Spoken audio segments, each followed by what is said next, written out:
আউযুবিল্লাহি মিনাশ শাইতানির রাজিম বিসমিল্লাহির রহমানির রহিম।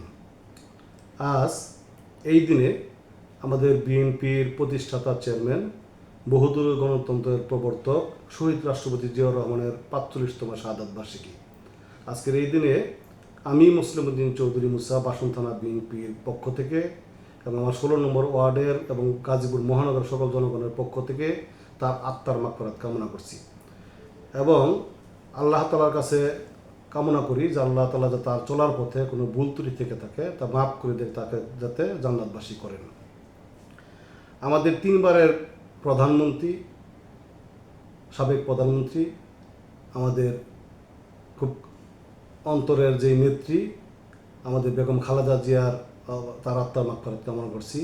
পাশাপাশি আমাদের বর্তমান বিএনপির চেয়ারম্যান, আমাদের নির্বাচিত প্রধানমন্ত্রী জনাব তারেক রহমান দেশ পরিচালনা শুরু করেছেন অল্প কিছুদিন হলো। আপনারা দেখেছেন যে দেশের বর্তমান সংকট মুহূর্তে উনি দায়িত্ব নিয়েছেন। আমরা কামনা করব এবং সকল দেশবাসীর কাছে আমরা সহযোগিতা চাবো যে সকলে সহযোগিতা করবেন, আগামী দিনগুলো যাতে উনি সুন্দরভাবে দেশকে পরিচালনা করতে পারেন এবং আল্লাহ তার সহায় হন, তার নেক হায়াত কামনা করছি। সংগ্রামী সভাপতি আলহাজ শওকত হোসেন সরকার এবং সাধারণ সম্পাদক এম মঞ্জুরুল কবির রনির নির্দেশক্রমে আমরা বাসন থানায় প্রতিটা ওয়ার্ডে আজকে বিভিন্ন মসজিদে আমরা দোয়ার ব্যবস্থা করেছি আমাদের প্রিয় নেতার মাগফিরাত কামনার্থে। শহীদ রাষ্ট্রপতি জিয়াউর রহমান অমর হোক, দেশনেত্রী বেগম খালেদা জিয়া অমর হোক, তারেক রহমান জিন্দাবাদ, বিএনপি জিন্দাবাদ।